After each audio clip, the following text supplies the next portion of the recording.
Welcome everyone to our English Swadyaya session. We are in season 10, and to those who just joined, we've been actually sharing our knowledge and our wisdom on this book, Living with Himalayan Masters.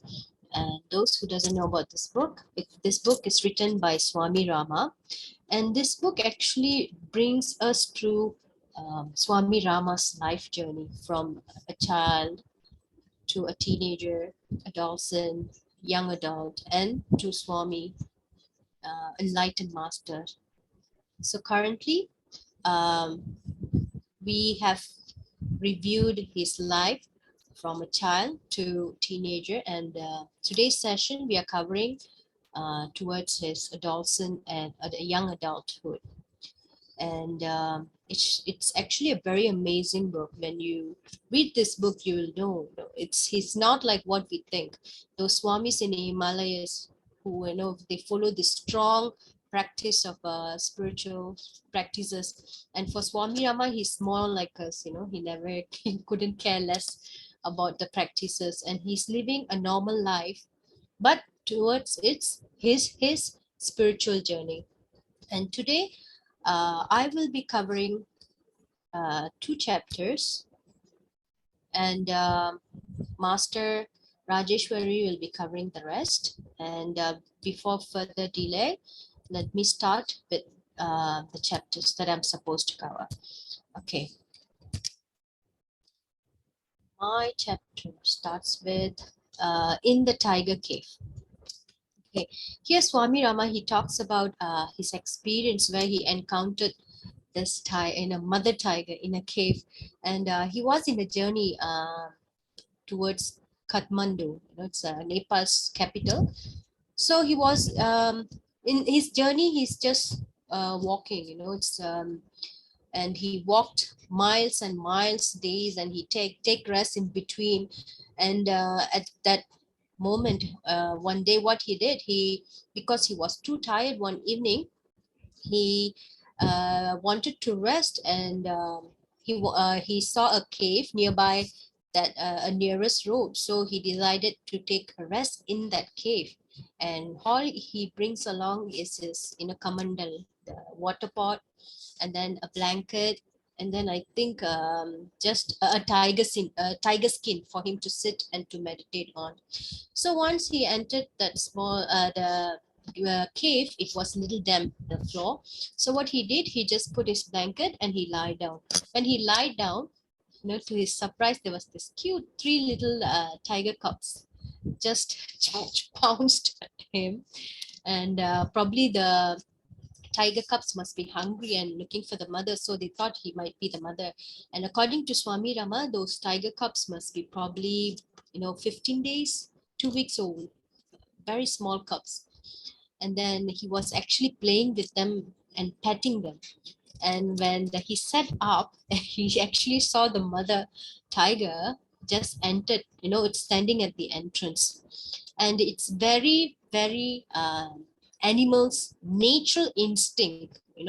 If you have pets at home, you would know. Even though it's your closest pet, the moment it has babies, puppies or kittens or cubs, the mother will not allow anyone to touch it. If it's a domesticated animal, only it will only allow one person, the master, to go near the cub, because to go near its child, because of the trust it has on the master, that the master will not harm her children. But in this case, this is a wild animal. This is a wild animal, and the cubs, uh, it's with Swami Rama, and Swami Rama is definitely stranger to the tiger, and you can't expect the tiger will let Swami Rama to pet, even though he imposed no harm. Despite that, what happened was really amazing. Swami Rama first he thought that the mother will attack him, but he had this strong instinct within him, said that I'm not going to impose any harm to those cubs. So why would the mother attack me? If she moves away, I will leave the cave. So it's kind of, they are having this telepathic communication. Swami Rama, without even saying a single word, he conveyed his intention to that mother tiger. And the moment he stood up and he walks toward the entrance, that tiger did backed off and gave away to Swami Rama to walk away from the cave. And after he walked few yards, he turned back. That's when the mother tiger went inside and to be with her children. So this shows, in real, not I don't think any animal would blindly attack humans unless we pose danger. So Swami Rama, when he set his intention, when he conveyed his intention to that mother tiger, that he's not going to cause any harm, in a way that shows he showed the love. And tiger will only, according to Swami Rama, and yes, they say animal can sense fears, animal can read fears in your eyes. So this fears what make us do things like, when we fear for ourselves, that's when we start to attack um, other, let it be animals or humans. When we think, our life is greater than the opposite, that's when we'll attack. So this fear will what induce danger. So when Swami Rama eradicate the fear in himself, all the mother could sense is nothing but pure intention. And it's true, Swami Rama said, even a human, our closest, friend or family members can leave you and run away in a dangerous situation, but not an animal. This is very true. I've experienced it in my own life. I'm actually surrounded by animals, not humans. I'm living among animals, and I can see the amount of love that they are showing me, the unconditional love. My dog is actually very scared of thunder. When he hears thunder, he comes and he just curl up, in my uh, lap. But the moment he sees a stranger coming near me, he will be the first one. And he's not even 2 feet tall, and he'll be the first one to, stand to protect me. That really shows animal in their their true nature is, they capable of showing us and showering us with unconditional love. It's only we human, we don't understand them.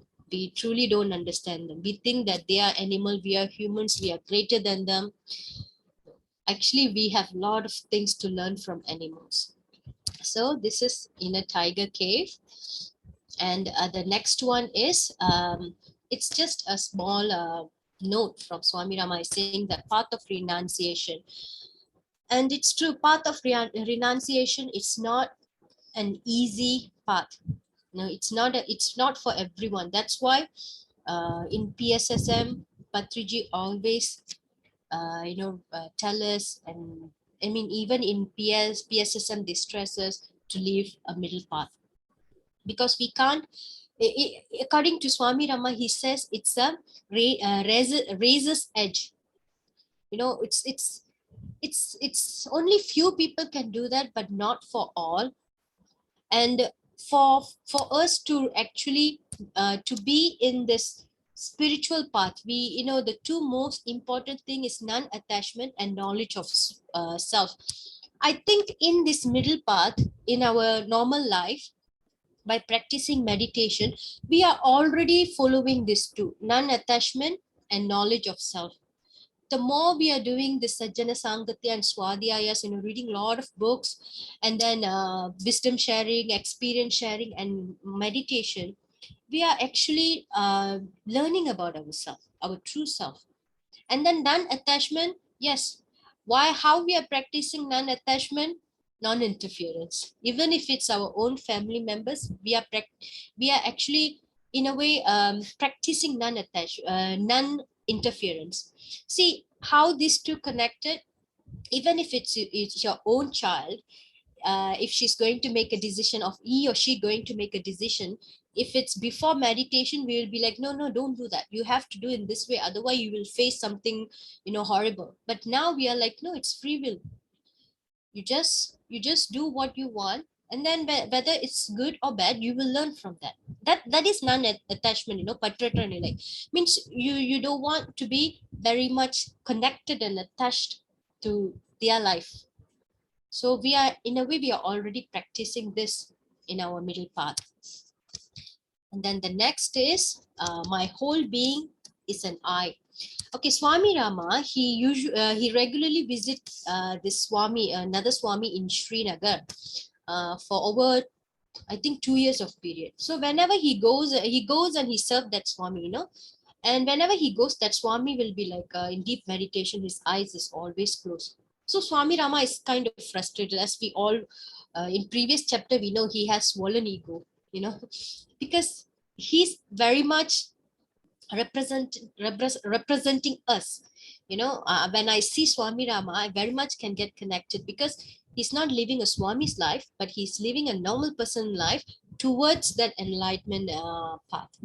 So Swami Rama was very much frustrated, and he went to complain to his own master. I don't know why I'm going there. Is that Swami's his pile of log, or he's a rock? I'm going there. This 2 years he didn't even look at me. So the master said, "Don't say that. Even though his eyes are closed, he sees everything. He sees you." So Swami Rama was like, okay, if his eyes is closed, how could he see me? So next day when he went to see the Swami actually, he knew Swami Rama, the word Swami Rama used. So he answered him, am I a log of wood, or am I a pile of rock? Don't you know that, why my eyes are closed? Because I'm in great joy. Why should I open my eyes when I'm already connected with the one, the God, when I'm already in supreme bliss? Whatever these two eyes, this outer eyes, this external eyes that I'm going to see, it's not going to bring me anything, because I'm already connected with my inner, to my inner self, inner soul, to the supreme with my inner eyes. And I don't need to, this senses to connect with what the outer world. And when he said that, Swami Rama, he truly inspired. So next time when Swami Rama went and see that Swami will slightly open his eyes. And what Swami Rama says, when he slightly open his eyes also, it's like, like wine is overflowing the cup. This kind of what similes. He's saying that, you could experience the joy, from the Swamis within. You can experience that joy. And this Swami also says, he says some verses in Sanskrit. And what he says, during night, it is the most enlightened hours, it seems. Those, the enlightened one, that they should utilize nighttime more. And he said it is the finest hour, and nobody, not many people knows how to utilize that hour, worth, and the silence that hour gives. And he said during the night time, only three type of people will be awake. One is yogi, one is bogi, one is rogi. Yogi is, of course, we know, we are yogis. We are meditators, we are yogis. And second is bogi, the one who goes after sensual. And rogi is ill person. So what he says, the Swami says, is the yogi, he used that hour, that silent hour, to meditate and to be with his inner self, and to be with the inner joy, to explore the inner joy. And then the bogi, he used that hour for his external senses, for pleasure, for sensual matters. So when the bogi, he might experience the pleasure once. So what he will do, to get that pleasure again and again, he will try to repeat the action, and to get to expand, or to get intensified pleasure. But he will never get it from there, because he said that it never can be the same every time, and it will never expand. And for rogi, he will be always in pain, screaming in pain, and he cannot sleep. Your mind in pain, you won't be sleeping at that hour, because you are in agony. So what the Swami said to Swami Rama is, a yogi can not only experience the true pleasure, the bliss, but it can also expand. So he said, be a yogi. So meditation is the real, it's the real joy that, it expands. It's very everlasting. Okay, so the next is my experience with the dancing girl. Okay, once Swami Rama's master encouraged him to go to the outside world. He says that, there are a lot of things you can learn from outside. Don't just stick to me. There aren't much that, even in previous chapters, we learned how much important Swami Rama's master talks about being, experiencing the actual world. The knowledge all important, the book knowledge is important, the scripture knowledge is important, but it's all useless if you don't actually put it in actual experience. So when Swami Ram, master of Swami Rama, urges him to go experience the world, so he went to Darjeeling. And there he asked him to go to a cemetery, and for 41 days asked him to do some sadhanas. So Swami Rama was doing this sadhana for 39 days. So he was doing the sadhana for 31 days, and Swami Rama's master already told him, you must complete it.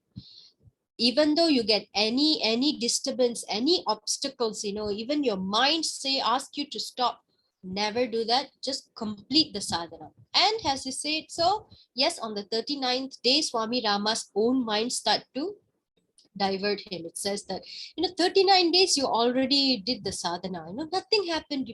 Even though your guru said that, on the 41 day you might receive something different. 39 days nothing happened. In next 2 days, what you are going to get? You are in your prime age. This is, look at this area, you're supposed to go and enjoy your life. You told your friends you're going, and that time Swami Rama was in university, so he said you're supposed to write to your friends, and you are here, your Swami asking you waste your time and your youth and everything. So when Swami Rama decided, okay, that's it, I'm going to pack up my stuff and go. And he packed up everything, he left the cemetery, and he walked just toward the city. And there he saw this one group, this entertainers. So here, this one girl, they consider her as prostitute. She's just a street performer. So she was performing, she was singing a song. In that song, she, let me get the actual word. What she was saying is, there is very little oil in the vessel of life, and the night is vast. And and she's keep on repeating the phrase again and again. And when Swami Rama heard that, he just stopped. And honestly, I can't connect with those that phrase and why Swami Rama stopped. Probably it gave him some message or hint. And then when he heard the sound of tabla, the sound of tabla, for me it's heard like fay on thee, fay on thee, fay. I checked, it's like exclamation of disgust, like chi chi. You left everything after 39 days and this is all you gave up. So for Swami Rama, he felt that. He felt deep within inside him. It's like a slash. It's like a, reality slap. So he went back and he completed his sadhana. And yes, he did receive something which he didn't spoke in here. So he went back to the dancing girl. When he went back there, he said, you are like my mother. Because of your song, I managed to, come back to my, so I managed to complete my sadhana. After hearing that, this transformed the that dancing girl's attitude. She called herself a prostitute and she used to entertain people, and now she want to live as a mother, just because she inspired Swami Rama. And thereon she went to Varanasi. She stayed there, and she never ashamed of her past. And she also performed the sadhana, and she almost she was in a monkhood, I believe, or she most likely she's in a, she dedicated her life in spirituality. And then finally she left her body. As she she told the people she will leave the body next morning, and she did. And this what shows that despite our past, when the universe calls us, the enlightenment moment can happen to anyone, despite who we were, what kind of person we were, and what kind of life we lived, whether we were a convict, or we were a criminal, or we were, what kind of person, it's immaterial. So probably just like for this girl, Swami Rama brought the the elevation, the enlightenment in her. And then the next one also, it's about very similar story, transformation of a murderer. So this Swami Rama, and he met this another Swami. He was in his 50s. So they all, performed the sadhanas together. So this Swami, he told Swami Rama and his other friends that years ago, I think 36 years ago, he committed 5 murders. And this is because of a land dispute. And the landowner, or this client, he killed his father. So in revenge, he killed 5 people, and he ran away from there, and he lived in Himalaya. Still, he couldn't get off his, the guilt off his chest, and he went to Swami after Swamis, and then he keep on confessing, and it's still within him. So what and despite his past, he became a Swami as well. So Swami Rama suggested for him to go and surrender to police, and he went. That Swami went and surrendered, and they couldn't press any charges against him because it happened 36 years ago, and no case was filed. So the Swami went back again to Himalaya to practice. And this also shows the similar story where, when our true purpose, our sole purpose calls for enlightenment, despite our history, whoever we were, we our past is immaterial. Okay, and the lesson in non-attachment, Swami Rama, he says he's, despite, even though he's an aspirant, he's towards this Swami hood, he loves lot of things. He loves dressing up. He loves, showing off his silk clothes and everything. And here, and his Swami, his master gives him a lot of money, it seems, because people come to the master and they give a dakshina, So the master, for him, it no use the money. So what he does, he gives to Swami Rama. So Swami Rama, once he wanted to go to Bombay, and he took 5,000 rupees from his own master, and he went to buy 3 the gramophones. Right? And then he brought the 3 gramophones. So his Swami said, okay, fine, play all 3 gramophones at once. So, imagine 3 radios playing 3 different channels. Could we hear anything? So that's what happened. Swami Rama could not understand a thing. So what they here says that lust and greed, it shows greed, lust and greed satisfy no one. So here what we should do, we should not possess more than what is necessary. And if we are possessing more than necessary, it will only create obstacles for us. So this is very simply explained. And then taste the world and renounce. Swami Rama, like I said, he used to wear expensive clothes and show off. All other his brother Swamis, all they are very simple, but Swami Rama loved to show off. And then for the Swami, his masters never stopped him. His master never stopped him. And whenever he wear nice clothes, he goes in front of his master. The master is like, you have a very bad taste. And Swami Rama will be retaliate. No, I'm wearing the finest clothes. I got it stitched from a finest tailor, and you're calling it's a very poor taste. And one day he lost interest in dressing up, and went to Swami wearing a very simple kurta. And then his master was like, now you look beautiful. So his master want him to taste to experience everything, and to actually come to understand the real worth, and then renounce that. If the Swami said, this is all, you don't wear this is it's a materialistic thing, will Swami Rama listen? No. So he experienced it, and he got sick of it, and he himself renounced. So this is of this chapter. And jewel of fire. Once Swami Rama, master tested him, because Swami Rama wanted to be Swami, but yet he has a lot of attachment toward this worldly things. So the Swami, his master is like, enough, Swami, you just let me go. I will give you whatever you want. Come, I bring you somewhere. So he brought him to a place where this you can see this pile of jewel, because Swami Rama has this love towards this beautiful things. So when he saw this pile of jewels, the Swami, the master said, take whatever you want. You be the richest man in India. Just let me go. Then Swami Rama started to cry. Are you trying to push me away from your life? No, I don't want this jewel. I only want you. So the master tested him. Then he said, you see that fire? Then there'll be like big bonfire. Like, if you want me, then you have to cross that fire. And Swami Rama, for him, he know this is a test, and it's for his own. It's a lesson. So what Swami Rama will say, yes, I will cross the fire because I need to be reborn.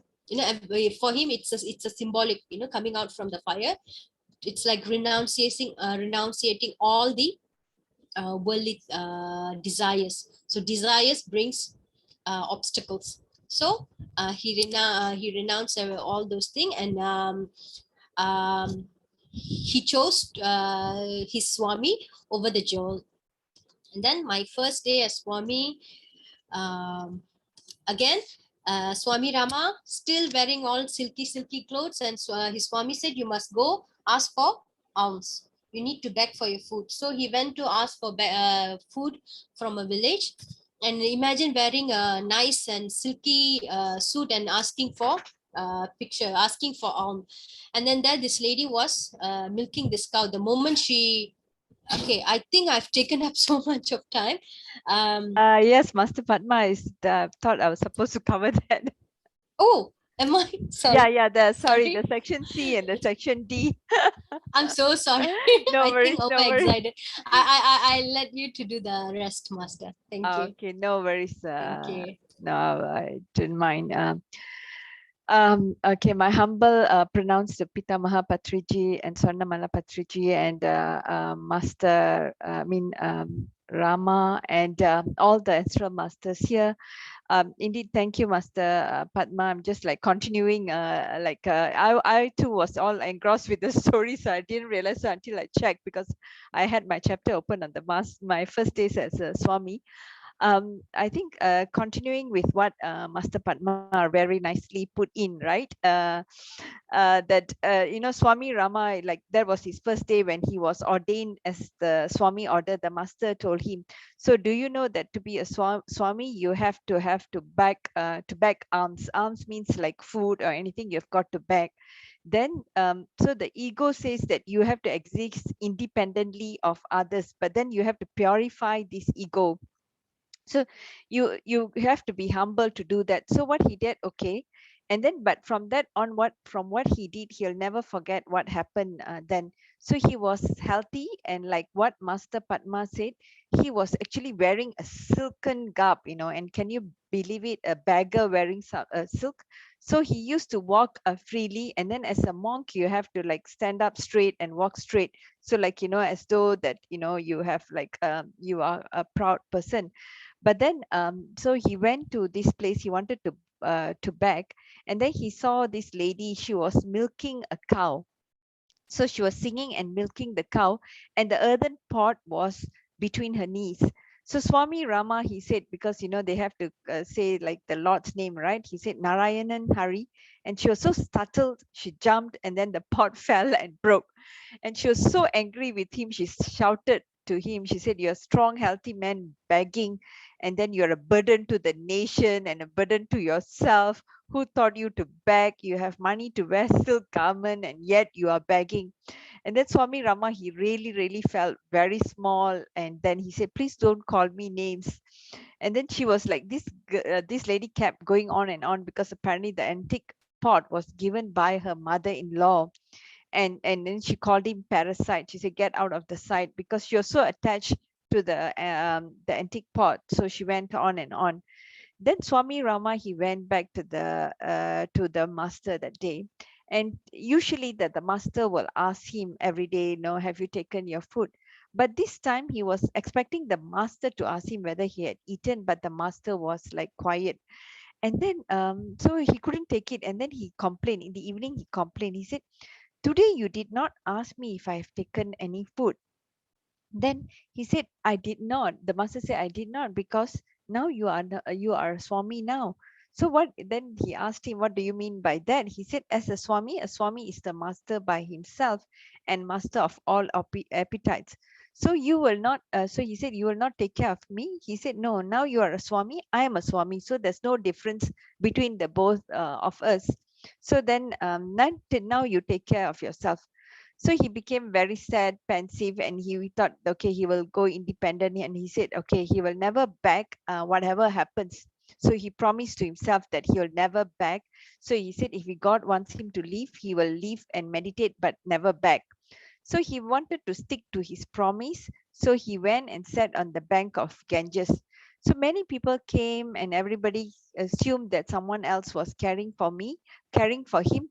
They brought flowers, they bowed to him, but no one brought him any food. So and no one even asked him whether he eaten. So by 13 days, he was so weak and he was hardly walk. He was like, he said, why am I doing such a silly thing of becoming a Swami? He started, weeping. And then he told the Divine Mother, he said, I'm trying to follow this righteous path, but there's not even a single loaf of bread for me.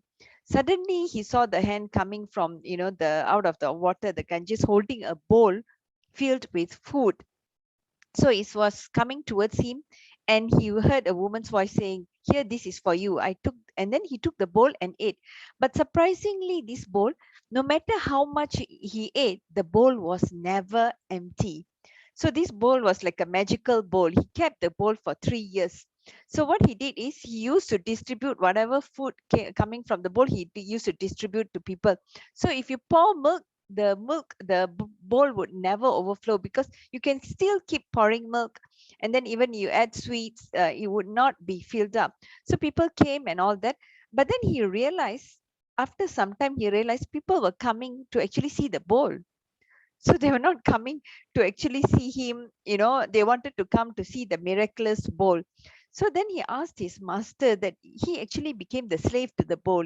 Like people were more attracted to the bowl than to him, that people didn't come to learn anything from him. They were looking at the miracle. Then the master, he sought the master's advice, and the master said, okay, throw it in the Ganges. So he followed his advice, and he threw the bowl in the Ganges. So what the chapter is trying to say is, God presents many temptations. So he was tempted. He has to go through many temptation. Just like a little chart. So this is what that chapter says. So let me go to the another chapter is on the a constant persecution. So he said at the age of 21, he lived in a thatched hut on a bank of the Ganges, 5 miles from Rishikesh. Before because he lived alone, many people thought he was a great sage, because people think that if you isolate yourself, you wear a garb and you have some scriptures, they think that you are not there also for your own development, or you're also practicing to become a great Swami. They assume that this person is already a great Swami. So they keep arriving to see him every day, every morning, every evening, and then they bow before him. They bring flowers, fruit, or money. But initially he was like, he was like very because he's egoistic. He said, wow, it was a fantastic experience. But slowly he was thinking that it's a sheer waste of time, because he became angry with the visitors, because he could not do his own host meditation practice or his spiritual development. So one day he lost his calm. He got so angry with the visitors, because they were thinking that his visitors were angry because because he was pretending to avoid them. So they said, even if you hurl words from you, we think it's a blessing. So they kept coming. But then he thought, okay, then he thought he's constantly disturbed and disrupted by the visitors. So he said one of the lessons learned that, Swami must not learn to create attraction. So he must live in a way that he's not interrupted. That's why they say some swamis actually, they live, they don't want to be disturbed, so they pretend that they are living an unbalanced life, so that people do not come and disturb them, so they can continue their spiritual practices. So that is also one of the case where you have to actually extricate yourself from the world. So that was on one. The other one was living on a mount of pebbles. So you see, if you're a seeker after enlightenment, so you've got to do practice repeatedly. But repeatedly, people will come in India. When they see a Swami, everybody will come.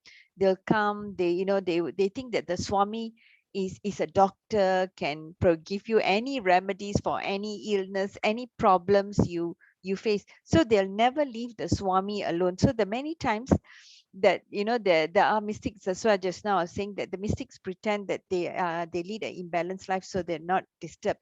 So here, people keep coming. They will bring food and money. So in this, there's one story where this people kept. There's one story about another Swami where people kept disturbing him. They kept bringing food and money. So he didn't want any of these. So he told these people, anybody who loves me, just bring one pebble when you visit. So people started bringing one, two, many pebbles, and finally it became like a mountain and a hill. And he sat on the mountain and he meditated. So he was isolated from them. So they used to call him a Swami of pebbles. So this actually helped him to keep him aloof from the other people.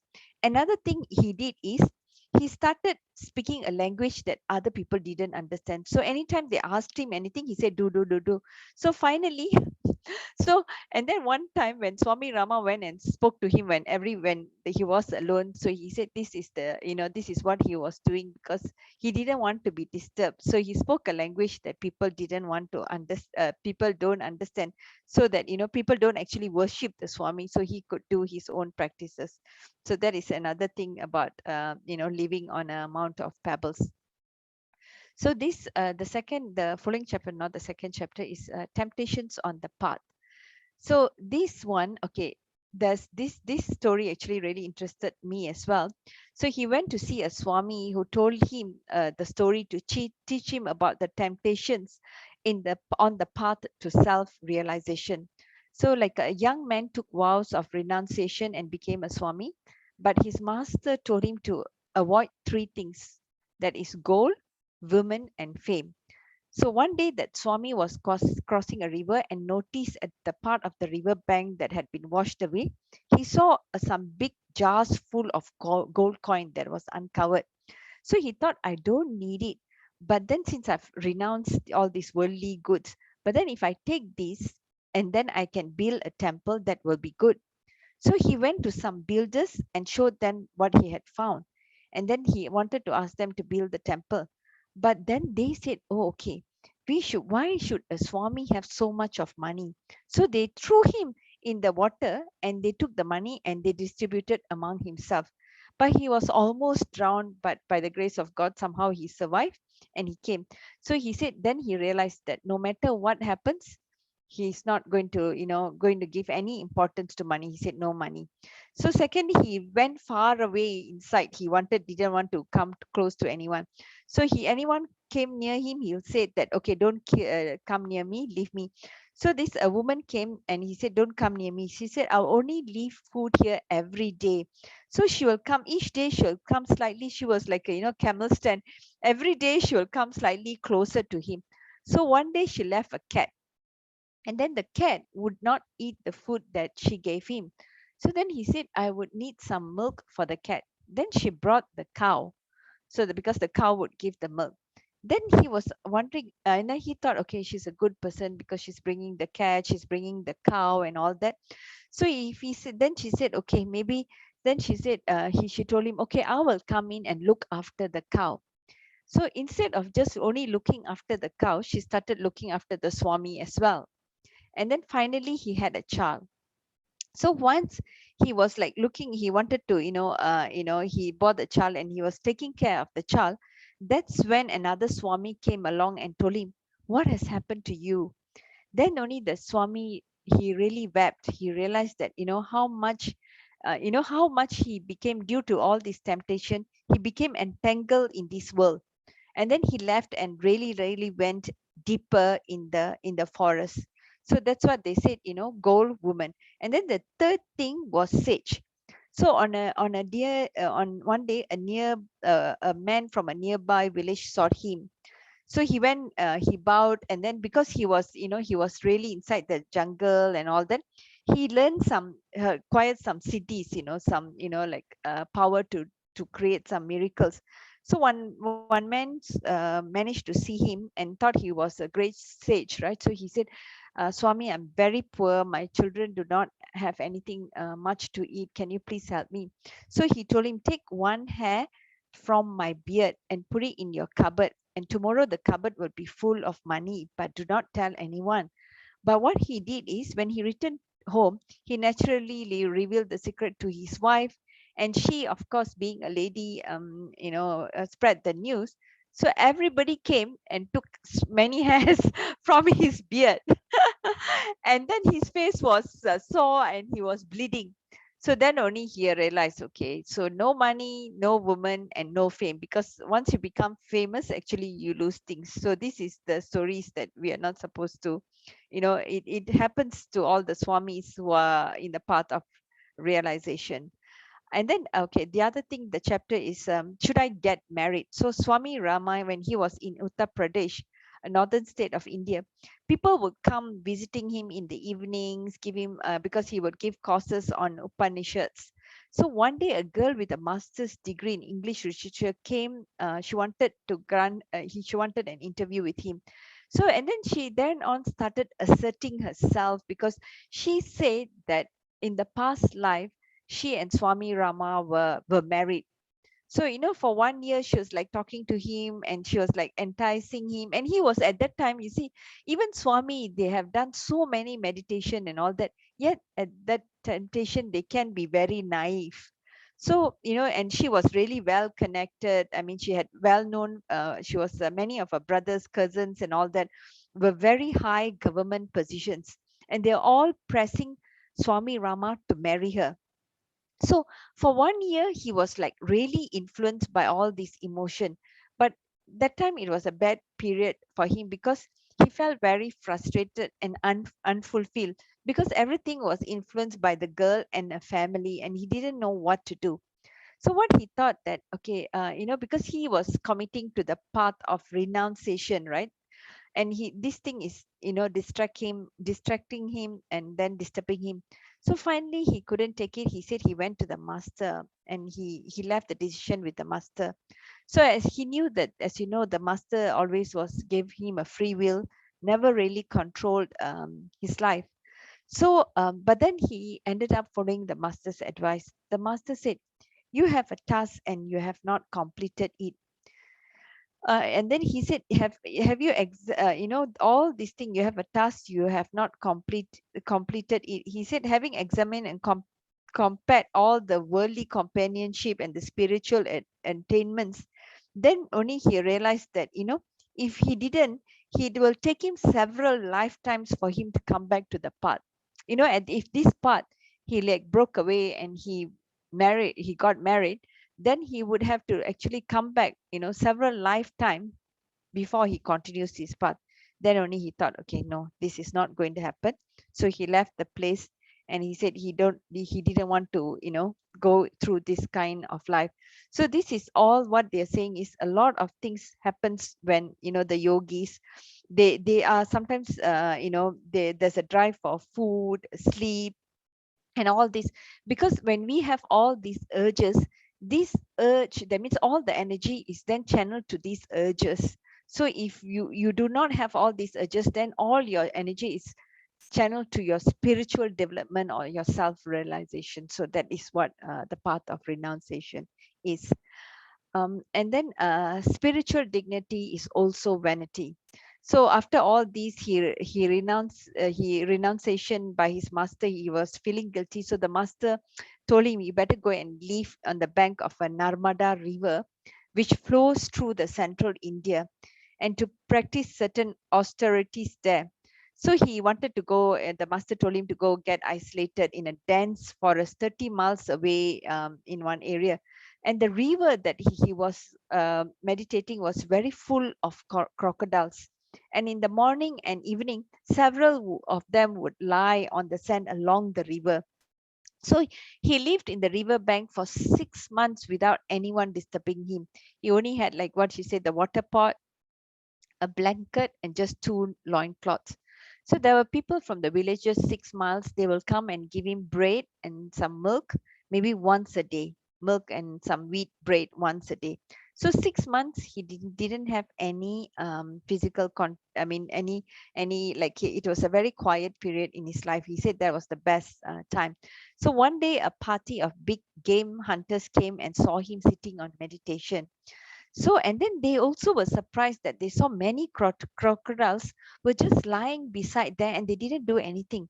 So these hunters then took the photograph without Swami Rama noticing it, and they sent to the newspaper.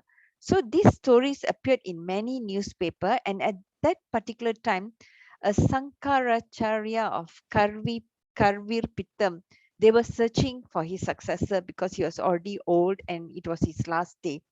So all the heads of institutions were trying to thinking of who will be the appropriate spiritual head, and then they were looking at a few pandits to go and observe Swami Rama, his daily routine and all that. So once they collected all this information after observing his background and all that, they called him. They tried to persuade him to consider taking that particular position. So, and then initially, even a highly intellectual man also approached Swami Rama. So, Swami Rama finally took this position after a ceremony that lasted for 18 days. So, he received a lot of well wishes, telegrams from well wishes that included the Pope as well. And that time, he was just less than 30 years old. So all these things happen. He was in such a good position, but then he realized that he was not happy at all. He was not happy at all. Although he was having a busy schedule, he was traveling, lecturing, and he was not engaged with people. People always came for his blessing. He had no freedom at all. He didn't get any time to meditate or to do his practices.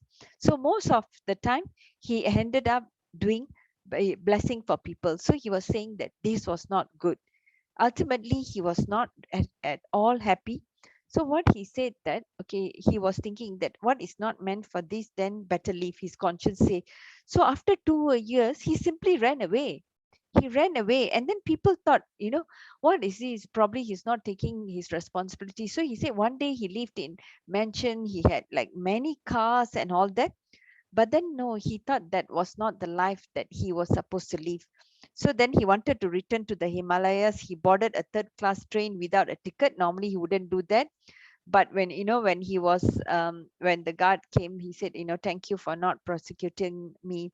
He said he didn't appreciate the position. He said that all these are like, definitely worldly temptations, and once you want worldly temptations, it's difficult to lead your spiritual path.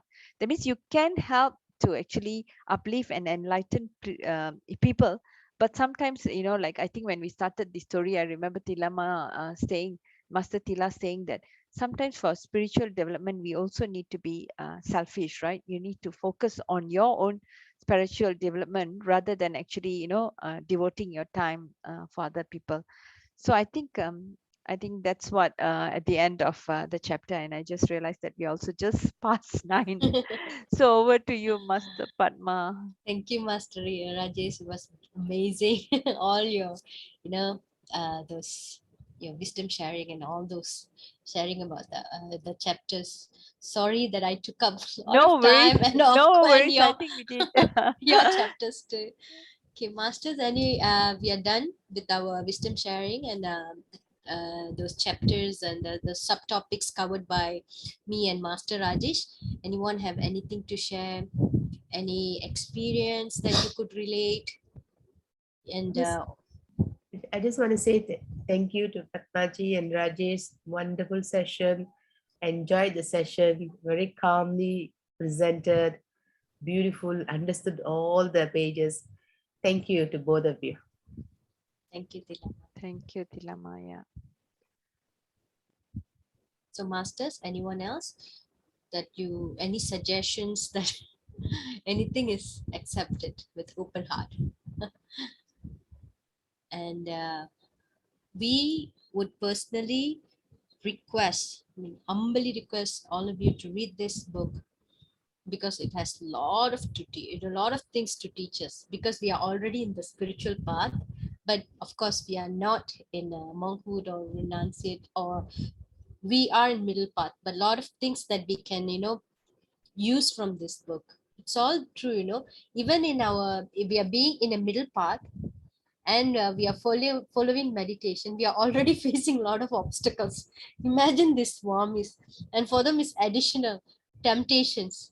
But for us, since we are in middle path, temptations are okay for us. We can be in family life. Yes, you can sleep. Yes, if you're hungry, you can eat, but not overeating. I mean, for us, we have to experience all this urges, or so-called temptations, or uh, obstacles, so that, like how Swami Ramas, once he does, overdoes a thing. I mean, when he overdoes a thing, then finally he renunciated. I think we will come to a point, all of us, where we will be like slowly learn to reduce those things that we are over binge, maybe sleep or food or greed or anything. Yeah, and the other thing also, Master Padma, sometimes, at the moment I'm just sharing my experience. We are now meditating and all that. I still, I mean, of course, I still, have experiences where you still get angry on something, which is sometimes quickly, very Yeah, often. yeah, Then when I read this, I thought even Master Rama, like Swami Rama, after many years of meditating and many hours, yet remember, he gets angry as well, when people disturb him. Then I thought, okay, it's just part of the puzzle of life that we have got to go through. Sometimes I say, yes, true, yeah, true. I should be calm, then I reflect back, okay, I do think about it, but at that spur of the moment I still get, and then I thought, okay, maybe it's a Rajesh ji, reflection. if you could recall, all of us used to watch the spiritual old Tamil movies, right? Yeah, Where the rishis and they yeah, just exactly. they just curse you, because Yeah, that shows all those rishis, despite also what. they just, and then after that they'll be like, okay, I will give you a remedy, you go and do this. Yeah, I mean, anger is something, putting ourselves in their situation. Imagine they have renounced everything and trying to go within themselves, but still, people from outside, they're surrounding them. And Swami put this, Swami, give me enlightened. And they are doing this strict discipline, living a strict discipline life, but yet temptation is coming to their way. They are leaving everything and run to Himalayas. Yet, yeah. even in that, they are not being left alone. So, yeah, now I understand why all the swamis take the commandant and they just curse Yeah, you. because they have tried so hard, right? Many hours of sadhanas, meditation, and going Yes. through such a life, right? I mean, Mm, very, very little clothes. They are not mm, they only have agree. little things to survive, and they can't just eat whenever they're hungry. They have little food. They have renounced everything, and yet, indeed, yeah, people think of themselves. I mean, selfish to get boon or blessings from the Swami, right? Rather than, True, true. yeah, allowing them Yeah, to. when I was reading this, the dancing girl, the Mm, dancing lady, and then the murderer, the topic, mm, I could relate it with a sage, Arunagiri Nadar. He mm, also had a very, he was a bogey. mm, He lived his life to the fullest, going to every prostitutes, and mm, living his, with alcohol and everything. But finally, when he got this leprosis, and nobody mm, wanted to touch him, and then his own sister offered herself to him, mm. and that's when he couldn't take it. He's like, such a horrible life, such a meaningless life I have lived. So when he wanted to commit suicide from, I think, one Murugan temple, that's when, he changed it, the transformation. So that it's true, Ah, it's true that despite whatever past we have, we might be a horrible person, but when, like, they said the universe called, now mm, it's the moment, the soul plan, this is the moment you have to transform, then, some people said, that man is enlightened master. What kind of life he lived? That's his soul plan, for him to transform. So, yeah, Yeah, I interesting. could. Yeah, especially about the dancing lady. Yeah, you mentioned. Yeah, really interesting. Yeah, Actually, and there at are least many, gives many hope. Yeah. stories like that, Dilama, sorry. There are many, many stories like that. They have Mm, story of Valmiki. He was a Valmiki, thief. right? Yeah, yeah. He was Uh, he mm, was a thief, bandit, so na? all these stories are actually a lesson for us to learn. mm-hmm. Their life is actually a message for us, right? Yeah. Yeah. Agree. Okay, shall we call it a day? Yes, Yes, Dilama, we we shall. Thank can. you. Thank you, everyone. I just shall we just stop recording? Oh,